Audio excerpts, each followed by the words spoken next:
aquilo que deveria receber. O que significa isso, pastor? Graça e paz. Isso significa, como diz em Lamentações de Jeremias, se não fosse pela misericórdia do Senhor, nós já teríamos sido consumidos. Então misericórdia é isso, porque se todas as vezes tivéssemos receber aquilo que merecíamos, com toda certeza nenhum de nós estaremos aqui. Mas graças a essa graça, nós temos a oportunidade de não receber apenas a graça e a paz, mas sermos livres na presença do Senhor. E você sabe o que é mais extraordinário? Quando eu venho a uma igreja, quando eu venho aqui neste lugar, é um ambiente de libertação e de transformação. Aleluia. Sabe por quê? Porque a palavra de Deus, ela é pregada aqui.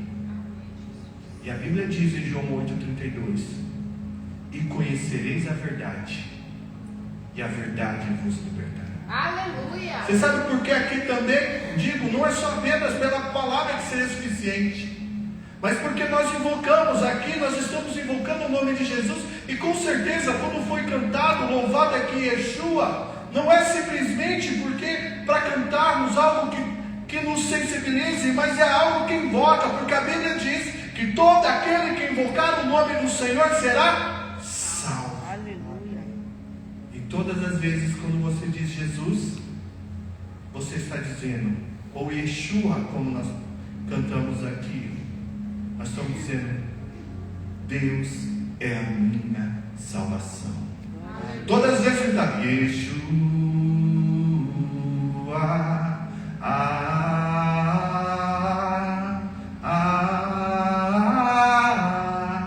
você está cantando diante do Senhor, Deus é a minha salvação.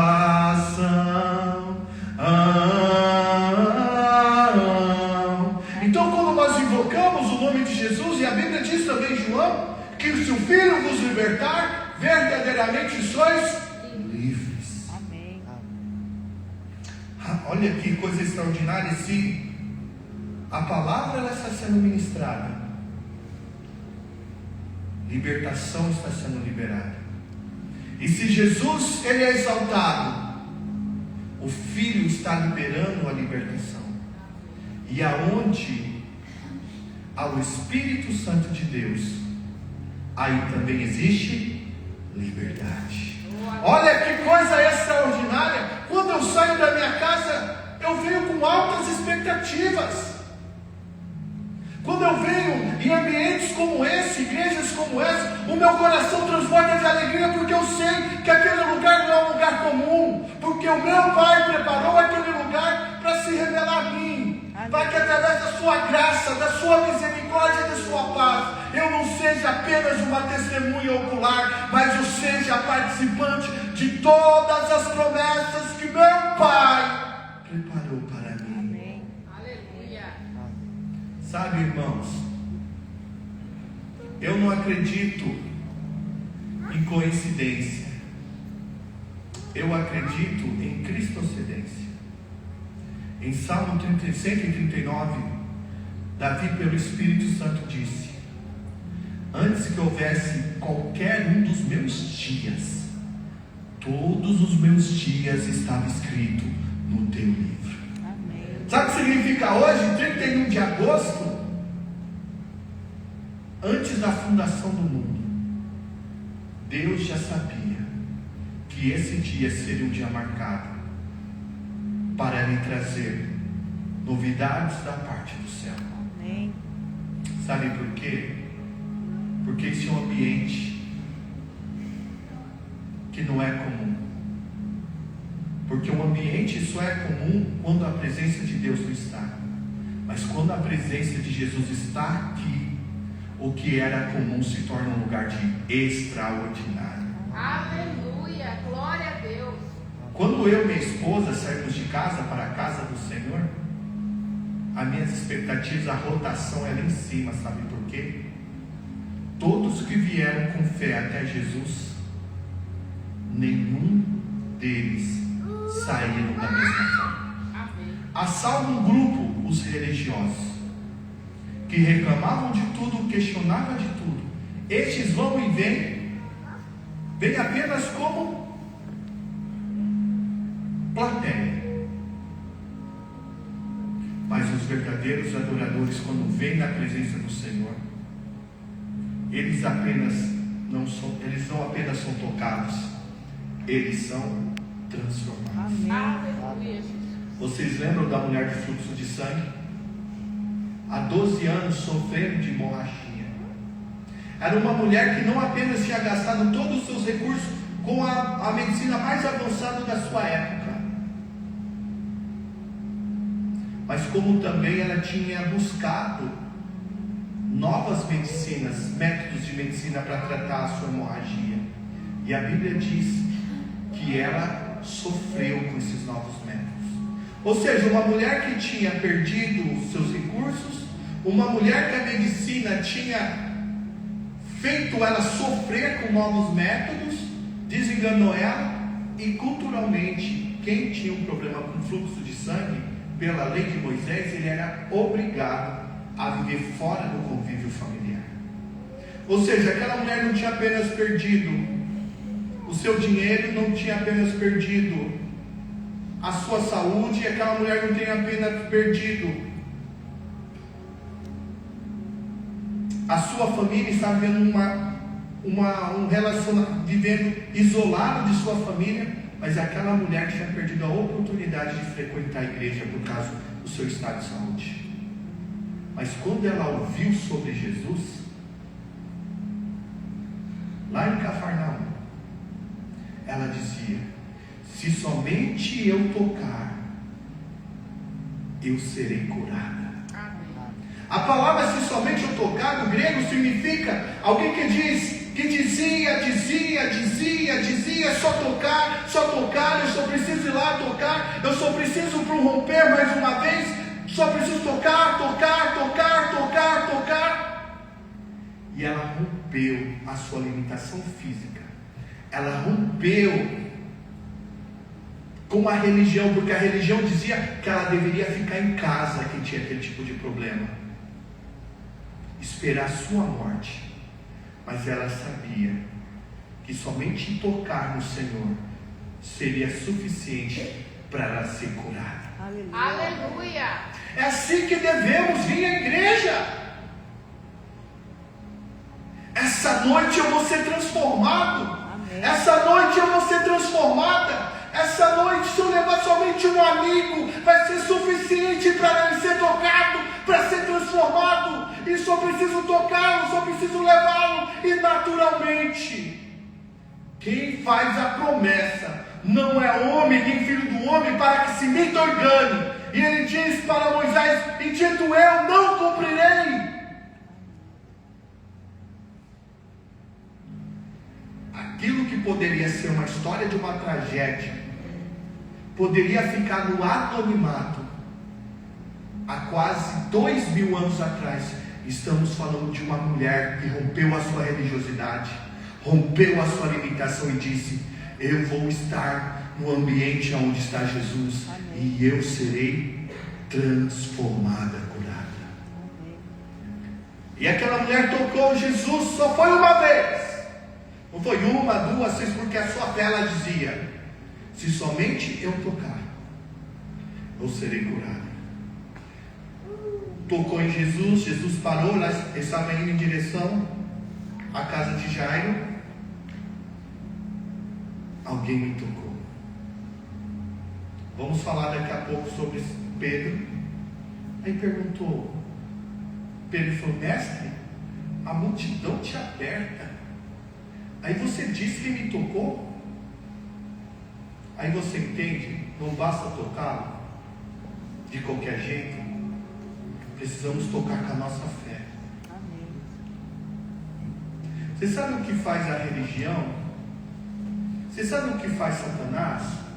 Ele pega palavras-chave que é fundamento para a nossa vida com Deus, como graça, como paz, como misericórdia, como fé, como salvação e coloca no lugar cinzento. Porque no lugar cinzento você perde a capacidade de discernir entre o preto e o branco. Você não sabe mais o que é o que. Então você diz, aquilo é cinzento.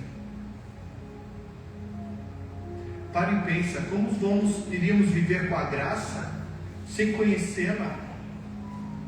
Como vamos pregar sobre paz se nós não sabemos o que é a verdadeira paz? Como vamos falar de misericórdia? Como vamos falar sobre fé?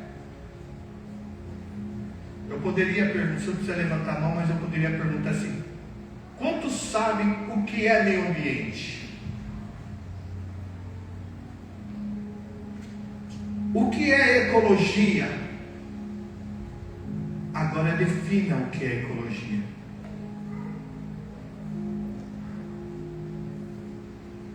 Como que você vai viver ou estar algo que nem você sabe? Eu imagino. A Bíblia diz que o justo não viverá por aquilo que ele imagina. O justo viverá por sua fé. Sabe o que é fé?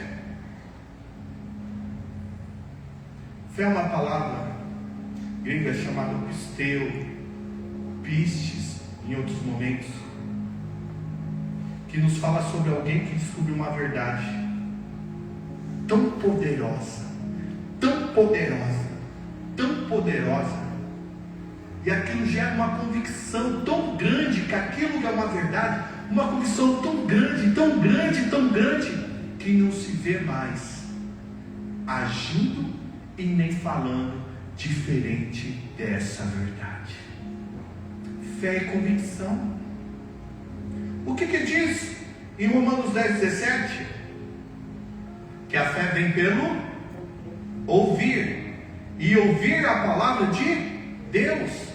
A palavra ouvir é acolher-nos a uma ideia de alguém que ouve, e chega um momento que ele deixa de se ouvir, deixa de ouvir e começa a se ouvir. Pastor, eu tenho orado a Deus por fé, eu tenho entendido que a fé remove montanhas, eu tenho entendido que a fé, ela traz à existência coisas extraordinárias da parte do Pai. Tem gente perdendo tempo orando por fé. Em Romanos capítulo 2, versículo 3, a Bíblia diz que Deus deu a todos a medida certa da fé. Deus deu a fé que você precisa, já veio de fábrica. Glória a Deus. Quer ver uma coisa interessante?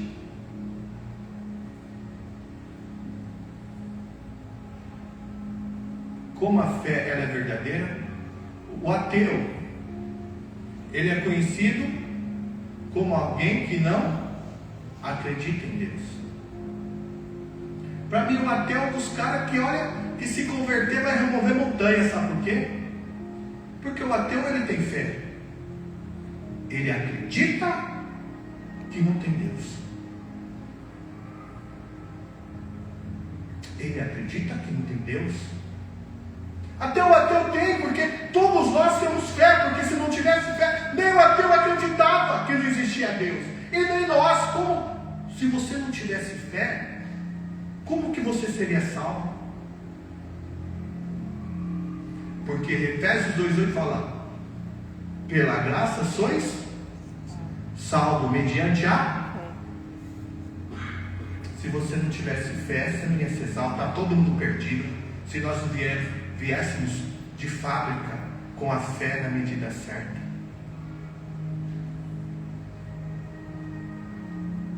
Por que eu estou dizendo tudo isso? Porque aquilo que o Pai deseja compartilhar conosco hoje é algo que tem impactado a minha vida, e eu sei que também continuará impactando a vida de vocês. A ministração, essa jornada que o Espírito Santo trouxe ao pastor Rony, negócios do Pai e negócios do Filho. Vamos abrir em Mateus capítulo 16.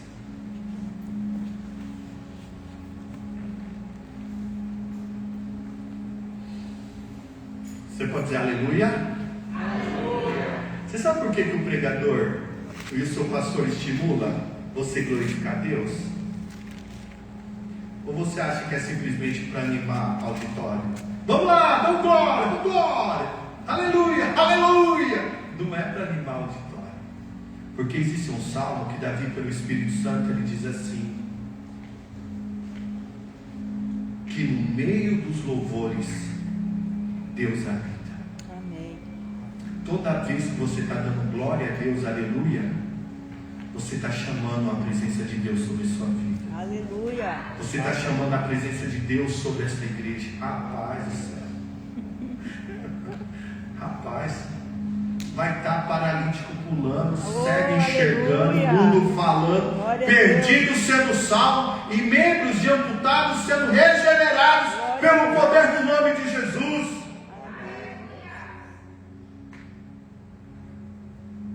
Glória a Deus. É poderosa a presença dele aqui. Mateus 16 é assim: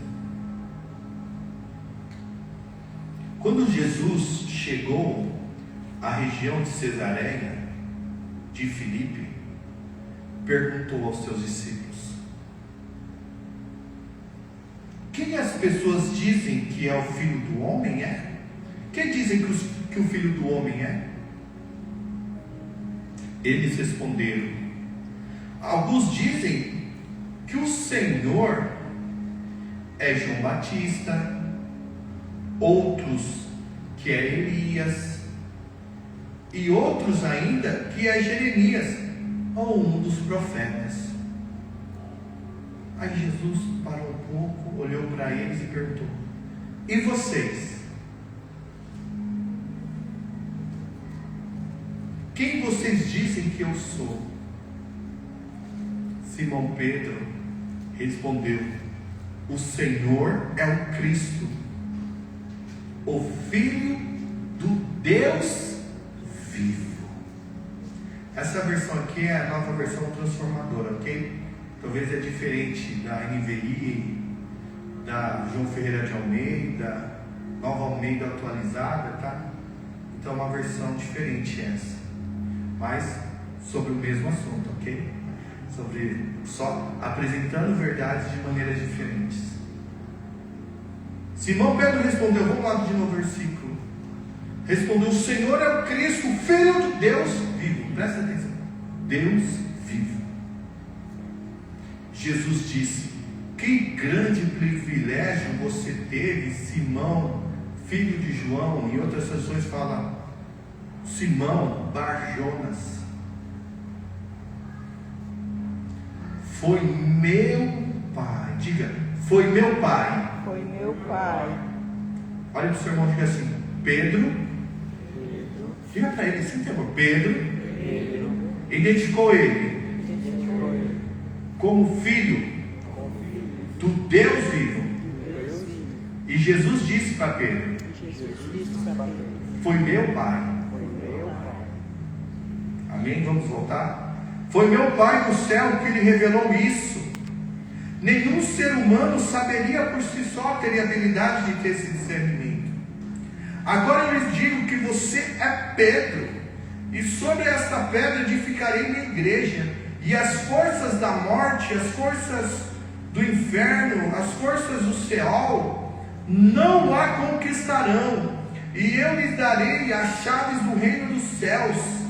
O que você ligar na terra terá sido ligado no céu, e o que você desligar na terra terá sido desligado no céu. Pode fechar por um minuto a Bíblia e prestar atenção. Por que, pastor José Fabrício, o senhor pede para fechar a Bíblia? Nós estamos num ambiente aqui da palavra de Deus e eu gosto, conforme está pregando, eu leio algum texto bíblico. Deixa eu dizer uma coisa para você. Nós sabemos que o nosso Deus é um Deus que tem ordem e decência. E quando o Senhor traz uma pessoa aqui, É porque aquilo que nós precisamos ouvir, ela vem daqui para aí. Não, pastor, isso aqui é a palavra de Deus. Aleluia! Mas vamos dizer, vamos lembrar, quando Jesus foi levado ao deserto, qual era o propósito?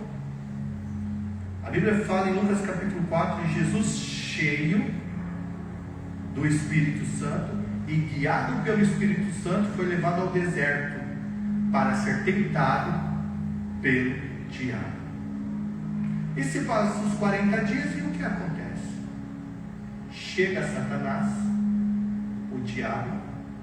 Quando chegar outra oportunidade eu vou falar o que significa diabo e Satanás. É extraordinário. Diabo não é um nome, é um adjetivo que é dado a Satanás. É igual aquela história, sabe?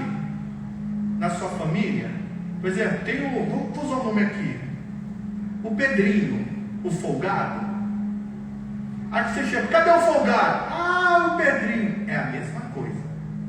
Satanás é conhecido no mundo espiritual como o diabo, que é formado por duas palavras, diabalos.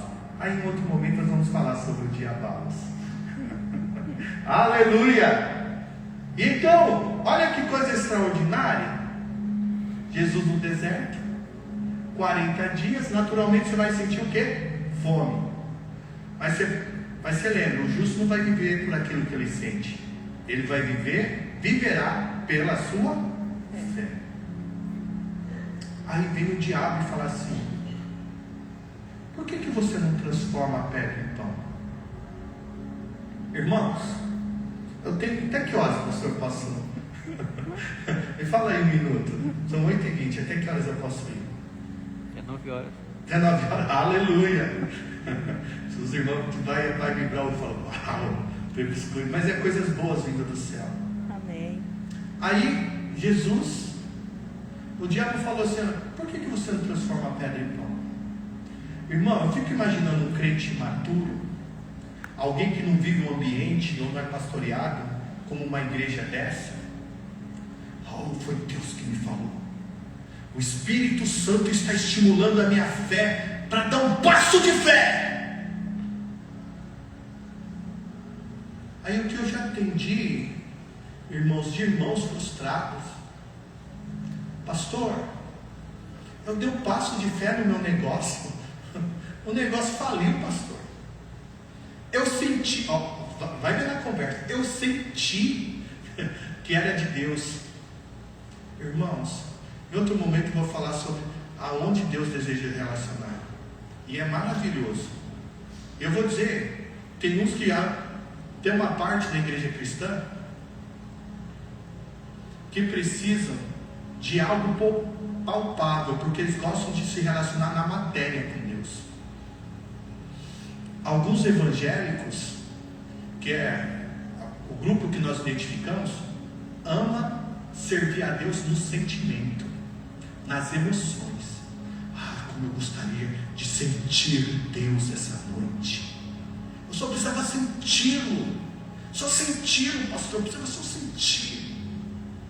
E na verdade, quando nós vemos, o nosso Pai não se relaciona nem no corpo, na matéria, nem nas emoções. Pois Deus é Espírito. E aqueles que o adorem devem adorar o quê? Na matéria, no corpo? Não. Na alma? Não. Aonde? Aqueles que adoram devem adorar em espírito e em verdade. Em outro momento nós vamos falar sobre isso. E é maravilhosa a palavra de Deus, porque nos leva a vários lugares, nos estimula de cada vez buscar. Porque coisas extraordinárias, aí nos frustramos porque queremos se relacionar com o Pai na matéria, e não é desse jeito que ele se revela. Não é, porque ele diz assim para Tomé: eu só acredito vendo. Tomé, ele vai lá, mostra aqui, mete a mão aqui. Tomé, mete a mão aqui, vem aqui. Bem-aventurado aqueles que não veem e acreditam. Então não é na matéria, não é no campo da alma, não é nas emoções. Deus se relaciona no nosso espírito. Amém. Porque quando fala os dons do Espírito, não é dons carnais, não é dons emocionais, mas é dons espirituais. O que para muitos seria Deus estimulando a sua fé, para Jesus era o quê? Tentação do diabo para tirar ele do propósito. O que ele disse? Nem só de pão viverá o homem, mas de toda a palavra que vem da boca de Deus. Amém. Se Jesus não conhecesse o Pai, se Jesus não estivesse cheio e guiado pelo Espírito, ele veria um estímulo da parte de Deus para ele dar um passo de fé. Quem está com fome é um ato de fé, transformar pedra em pão. Mas Jesus não foi levado ali para transformar pedra em pão, não era o propósito do Pai. Havia uma missão bem clara, era vencer Satanás no deserto. Sabe por quê? 40 dias. Você lembra como o povo de Deus durante 40 dias foi espiar a terra? Josué, Caleb, mais 10. Vou usar o termo coloquial, tá? 10 vida louca que foram para lá, para a terra de Canaã. Todos ficaram num lugar chamado Cades Barnea e foram designados 12 homens. Ficaram 40 dias. Conseguiram constatar, realmente é bom, mas porém aos nossos próprios olhos e aos olhos deles eram como os gafanhotos. Aí começou o chororô. A maioria de vocês já conhece a história. O que era 40 dias se tornou 40 anos, por não crerem na palavra de Deus e voltaram, até que toda aquela geração de 20 anos para cima morresse, e aqueles que serão devorados, que eles ficavam, os filhos deles serão devorados pelos moradores da terra, foram eles, junto com Josué e Caleb, herdaram a terra depois de 40 anos. Então tinha propósito, havia um destino. Mas por quê? Por que Jesus não caiu na pegadinha do malandro? Porque ele sabia com o Pai qual era o destino dele, qual era o propósito dele. Uma coisa eu tenho aprendido, eu tive uma experiência bem bacana com o Senhor. Deus me levou no dia 1º de março de 2021. O Espírito Santo disse para mim: olha, eu quero que você se desligue do seu serviço, que eu quero te ensinar a viver pela fé. Porque até então eu imaginava o que era viver pela fé, mas hoje eu tenho segurança de dizer sobre fé, porque eu vivo pela fé, e só alguém que vive tem condição para explicar sobre a fé. E aí algumas situações começaram a apertar na minha casa. Começamos a ter certas dificuldades, porque não é todos que apoiam alguém que vive pela fé. Porque a maioria das pessoas buscam se relacionar a Deus de forma material e emocional. E quem decide viver pela fé, ele é atacado. Quem decide viver uma vida pelo Espírito. Aí eu lembro que veio uma oportunidade, chamaram-me de onde eu trabalhava e falou assim: olha, nós queremos que você volta, eu quero te dar X. Falei: eu vou orar. Aí o Senhor falou: não volta. Deu tal horário, eu liguei para a pessoa: não, o Senhor disse que é para mim ficar onde eu estou. Eu te pago mais se não é suficiente. Não, eu não quero, porque o meu Pai disse que não é para mim agora, que a minha missão é aprender a viver pela fé. Aí veio um escritório, me ligou: olha, fiquei sabendo que você trabalha com defesa administrativa, eu gostaria que você fizesse uma parceria comigo sobre uma determinada demanda. Eu vou orar. Daqui 2 dias eu retorno para o senhor. Ligou. Falei: olha, Deus me falou para mim que não é para mim voltar agora. Eu sou grato pelo convite. Por quê? Você está achando que eu estou pagando pouco? Quanto que você quer? Só falar. Porque é importante para nós e nós precisamos do seu serviço. Para muitos seria aleluia, Deus ouviu minha oração. Aleluia, aleluia. Não, era a tentação do diabo. Porque era preciso viver para você. Eu agradeci, eu entreguei a oportunidade. E passou essas duas pessoas. E aí veio a pressão. As pessoas falaram: olha, você não está ganhando R$1. Eu não tive qualquer ajuda financeira, ministerial, da onde eu congrego. Também não pedi ajuda porque foi uma decisão minha. Ninguém me pediu. Quando Deus age, você tem que ter fé para saber. Aprenda uma coisa: quando Deus te deu uma visão, não espere que os outros vejam da mesma forma, porque foi dada a você a visão. Porque se fosse outro, você não teria visão, seria dado para o outro. Abraão foi assim, ele acreditou e foi até o fim. E aí eu comecei a chorar no meu quarto. Falei: Senhor, eu quero voltar. Eu quero voltar, eu quero voltar. Parece que eu estava até sentindo, não sendo ministrado pelo meu espírito, sentindo que era para mim voltar. Aí o Senhor falou: para de chorar um pouquinho. Parei de chorar no meu quarto.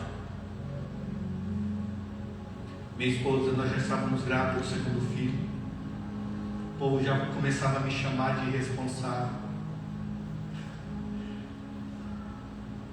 Aí Deus falou assim: o que um soldado faz quando é dado uma instrução?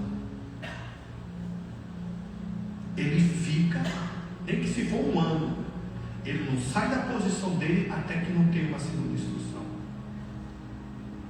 O que você está chorando, Fabrício? Em algum momento eu pedi para você se mover? É para você se manter a posição onde eu te coloquei. É preciso que você aprenda, meu filho, para que você for falar com alguém, você pare de falar: eu imagino que você está passando. Porque uma coisa é você conversar com pessoa no campo da imaginação, é outra coisa você olhar no olho dele e dizer assim: eu sei, meu irmão, o que você está passando. Quer ver uma coisa que eu aprendi?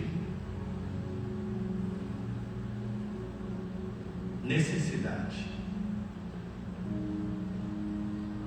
Tinha irmão que falava: ô pastor Fabrício, lembrei do senhor. Há 3 dias atrás Deus tinha falado para mim levar uma cesta básica para o senhor. Porque eu também, quando eu estava na minha posição no serviço, quantas vezes eu demorei dias em nome de uma correria e não ajudava o necessitado. Eu ia: meu Deus, aprende. Aprende, José. Ok. Aí o pastor, olha, faz 1 semana que Deus pediu para mim ofertar na sua vida, pastor. Deus pediu para mim tocar. Eu falei: é? Deixa eu te falar para você. Mas era para mim ter trazido antes. Você aprende.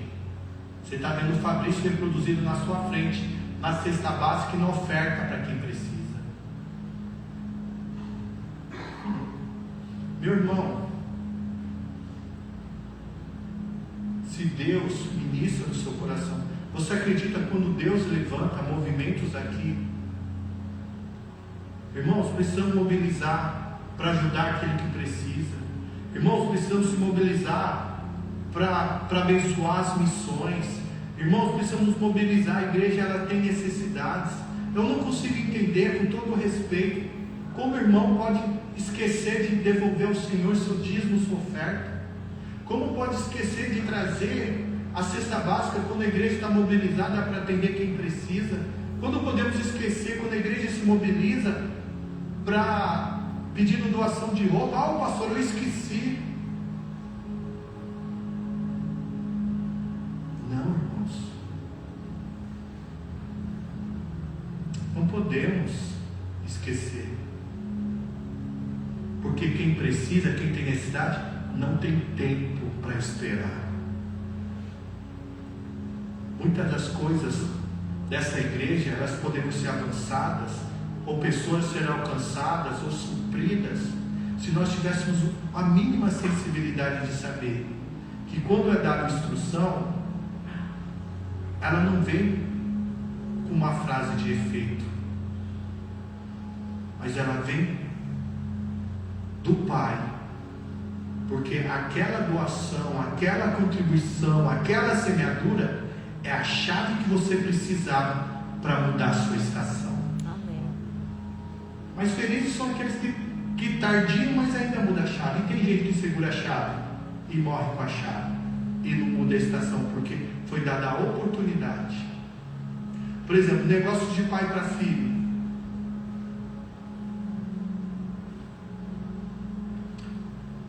O Senhor me traz palavra de conhecimento. Está vendo? Mais um culto de efeito. Está trazendo frases para ver se gera uma. Ei, para com isso. Quando Deus traz no coração negócio de pai, negócio de filho, significa que tem coisas extraordinárias da parte do céu que o Senhor precisa revelar para nós. Amém. E cada culto que teve aqui, desde o primeiro, esse é o segundo, né? São um total de 3, se eu não falha a memória. Terceiro. Esse é o terceiro. Então todos que vieram aqui antes de mim, hoje, e os que virão após mim, eles vieram trazendo a provisão. Amém. O que Jesus falou para Satanás? Encerrando só na primeira tentação. Mas o homem viverá de toda palavra que vem da boca de Deus. Você sabe o que é viverá? Eu vou te explicar a palavra do grego. Não apenas dar uma ideia de quem recebe vida, mas a mesma palavra que traz a vida, ela conserva essa vida. Amém. Mas vamos lá, eu preciso falar sobre esse texto. O tempo não espera por ninguém. Jesus chegou para os apóstolos e perguntou a eles: quem dizem as pessoas que eu sou?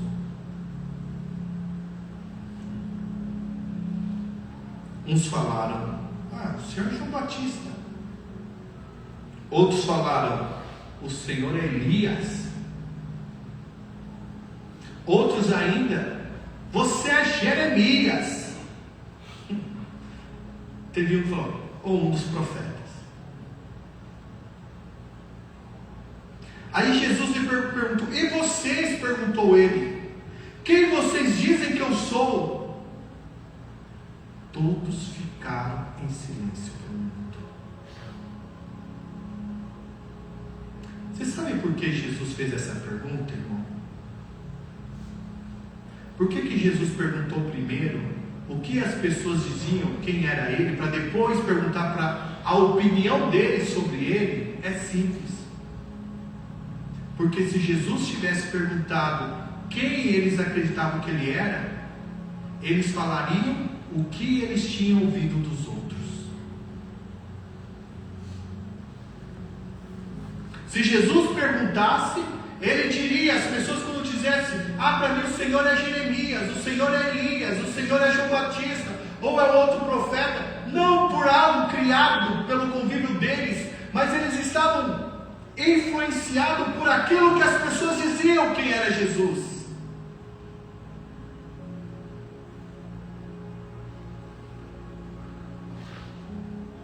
Negócios do Pai, negócios do Filho.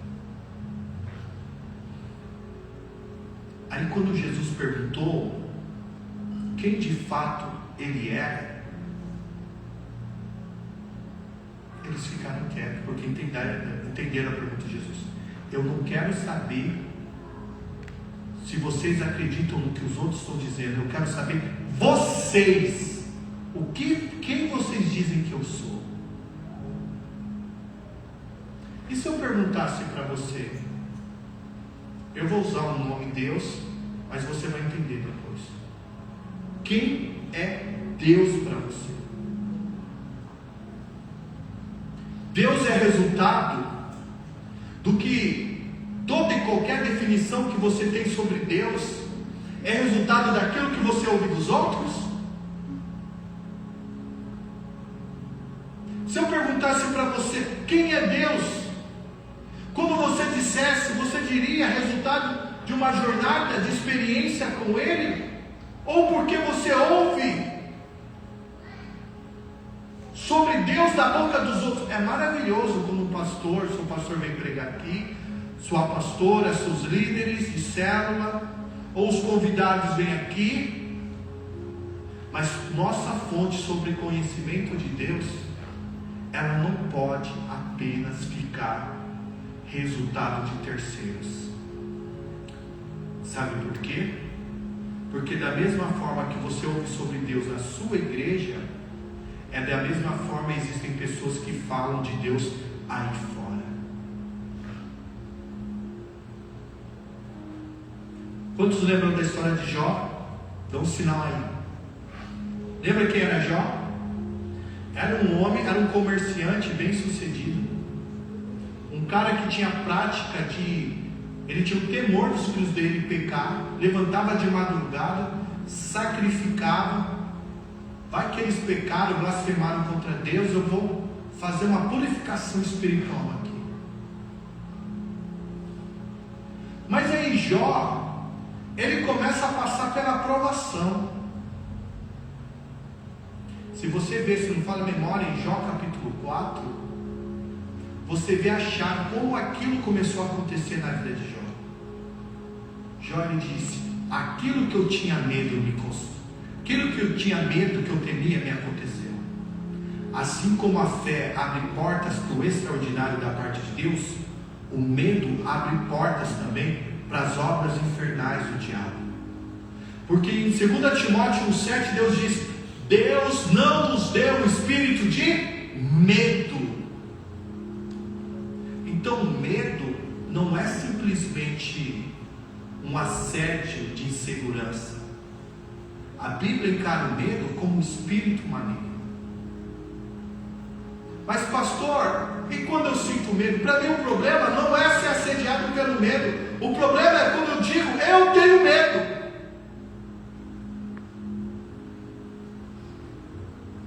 Você que é casado, o problema não é ser assediado pelos pilantras ou pilantras. O problema é o que você vai fazer com aquele assédio. De que forma você vai se posicionar? Se você vai se sentir coagido e ceder, ou você vai manter-se em fé? O que Deus diz para Josué? Ser forte, ser corajoso e não desanime. Ser forte não é sinal de fraqueza, mas entre a fraqueza e ser forte, você é forte, como diz em Joel capítulo 3, versículo 10: diga ao fraco, eu sou forte. Corajoso não é sinal de fraqueza, mas entre ser fraco e corajoso, eu decido ser corajoso. Entre medo e corajoso, eu decido ser corajoso, aliás. Amém. E não desanime. A palavra hebraica para desânimo, ela poderia ser traduzida, sabe o que? Desmaio. Entre desmaiar e manter-se em pé, eu ficarei de pé e não desmaiarei, mesmo que a pressão seja alta. Sabe por quê? É aquilo que João diz: maior é o que está em nós do que está no mundo. Aleluia. Aí eu te digo para você, quem é Deus? É resultado do que os outros dizem ou do que as pessoas dizem? Ou é algum relacionamento que vem da parte de Deus? Aí o que faz Jó? Jó começa a entrar em confusão, porque ele conhecia Deus de ouvir falar em Jó capítulo 42, e 3 amigos dele, se você vê, se não fala a memória, em Jó capítulo 18, um dos amigos dele, se não fala a memória, ele diz assim: eu vi um espírito que me dava tremor, me arrepiava o meu corpo, e eu não conseguia enxergá-lo, mas eu via ele, e ele dizia assim: Satanás falando através da boca de um amigo dele, falando sobre quem? Sobre Deus. Mas todo o conhecimento de Jó que ele tinha era só de ouvir falar. E quando ouvimos Deus, o nosso Pai, só de ouvir falar, nós não sabemos como lidar quando vem inúmeros enxames de informação, de pressão, de dificuldade. Mas aí Deus se revela de forma extraordinária a ele. Revela a sua palavra, o seu amor. Ele diz assim: olha, Senhor, antes eu te conhecia só de ouvir falar. Hoje os meus olhos veem e me estremeço diante da tua presença. E me arrependo até o pó de tudo que eu disse até hoje a seu respeito. Porque a única forma que Jó conhecia sobre Deus é sobre ouvir falar. E quando veio 3 pessoas falando de forma distorcida sobre o mesmo Deus, ele não sabia mais o que acreditar. Sabe, irmãos, para você, quem é Deus? Você já ouviu falar? Muitas vezes nós ouvimos a frase: quantos já ouviram falar Deus é Pai? Você sabe, eu já mudo a forma de ver. O Espírito falou: Deus é Pai, mas na verdade o Pai é Deus. Quero destacar 2 coisas que Jesus veio. Veio nos revelar o Pai. Aleluia. E nos trazer salvação. Quer ver como é diferente quando nós entendemos que o nosso Pai? Em Lucas capítulo 3, versículo 37, fala que Adão, fala sobre toda a genealogia de Jesus até chegar a Adão, chama Adão, sabe do que? De filho de Deus. Ou seja, a forma que Adão conhecia a Deus, ela começou na sua essência como pai. Por exemplo, eu sou ministro, eu sou pastor, sou servidor público e tenho a graça hoje de estar em um cargo chamado chefe, assessor de gabinete do secretário. Muitos que desejam falar com o pastor, ele precisa marcar agenda. Muitos, quando precisam falar como assessor, ele precisa marcar uma agenda, porque nem sempre estamos disponíveis para a hora que vier para falar, seja com o pastor ou com o assessor. Mas tem 2 pessoas que sabem que eu sou assessor e sabem que eu sou pastor. Mas acima desses títulos, sabem que eu sou o pai delas. Qualquer hora que a Sofia ou o Benjamin me liga, posso estar com o secretário. Eu falo: espera um pouco, eu já tenho um acordo com ele. É os meus filhos, eu preciso dar atenção, porque se eles estão me chamando é importante. Eu tenho na minha casa um lugar secreto, um lugar que eu oro. Eu estava orando e eu ouvi meu filho chorando, larguei tudo que eu estava fazendo e corri para acolhê-lo, porque se ele estava chorando, ele precisava do socorro do pai. E aí, se nós tivermos figuras, somente a figura a religião nos apresenta apenas Deus, o juiz,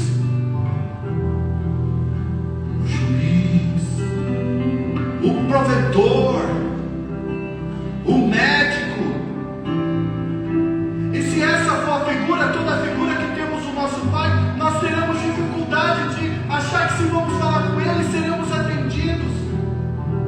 Mas como a Sofia e o Benjamin sabem que o pai deles é pastor, o pai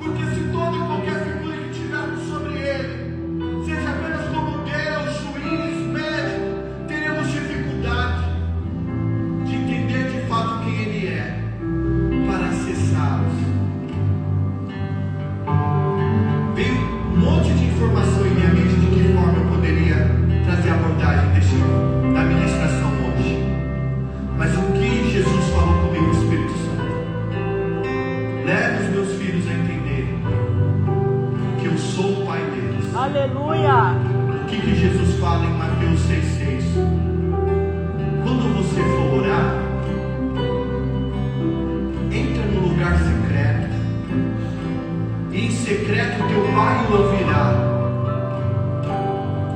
e Ele responderá. Até algumas traduções falam publicamente. Você sabe por quê? Porque é na intimidade que nós construímos relacionamento com Deus. Aleluia. É na intimidade que coisas extraordinárias acontecem. É na intimidade que os céus vêm para a terra e a terra se torna os céus. É na intimidade com o Pai que podemos entender o que é graça, o que é paz, o que é o Jeová Jireh, Jeová Rapá, Jeová Nissi, Jeová Tzedek.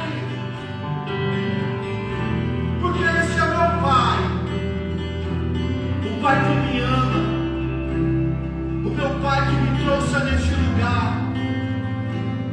E a qualquer momento, se eu buscá-lo com meu coração, eu tenho certeza que Ele não apenas me ouvirá, mas como eu sou filho amado, Ele virá com toda a sua força, e virá e me socorrerá, e me dará vitória.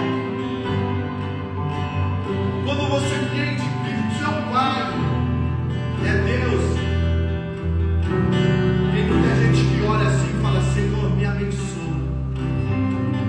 Mas quando você vê Paulo pelo Espírito Santo, ele diz assim: bendito seja Deus e Pai de nosso Senhor Jesus Cristo, que nos abençoou. Não nos abençoará, mas nos abençoou com todas as bênçãos espirituais nas regiões celestiais em Cristo Jesus.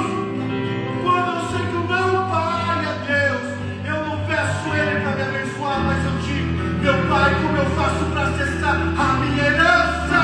Porque é direito em Cristo Jesus, o meu Senhor.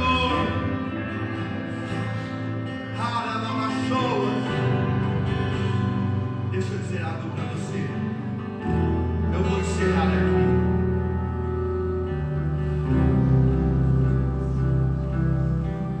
Vocês são muito especiais para o Pai.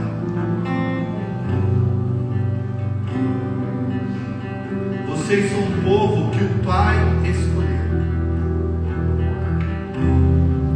E vejo ardente chama no coração do Pai. Levá-los a um nível de intimidade. Que você comece a conhecer o Pai. Não apenas te ouvir falar. Eu vi na minha igreja, eu vi uma pessoa, ouvi meu vizinho, ouvi o meu colega, ouvi. Mas a partir do momento que você se relaciona com Ele em intimidade, você vai começar a separar o que é a voz de Deus, o que é a voz de homens, o que é a voz do diabo, como foi Jesus no deserto. Quantas vezes pessoas aqui deram cabeçadas porque acharam que é a voz do Pai? E talvez você está até bravo, até está desanimado. Eu vou desistir porque eu tentei fazer o que é certo. Mas entenda uma coisa, algo que o Espírito Santo me ensinou: boa intenção não é suficiente para nos apropriarmos e vivermos. É a palavra de Deus que é a garantia de que podemos e viveremos o sobrenatural. Eu quero convidar vocês a colocar de pé neste momento. Eu quero fazer um convite aqui essa noite para você que não está bem com o Pai.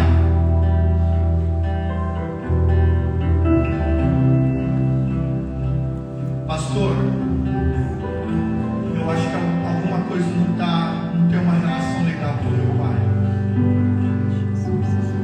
Talvez quando a gente fala sobre o Pai, talvez seja até difícil de entender, porque a primeira representatividade que temos pelo Pai é um Pai biológico, e a maioria de nós talvez não teve um pai, não foi adequado, ou talvez nem conhece o Pai. Um Pai biológico.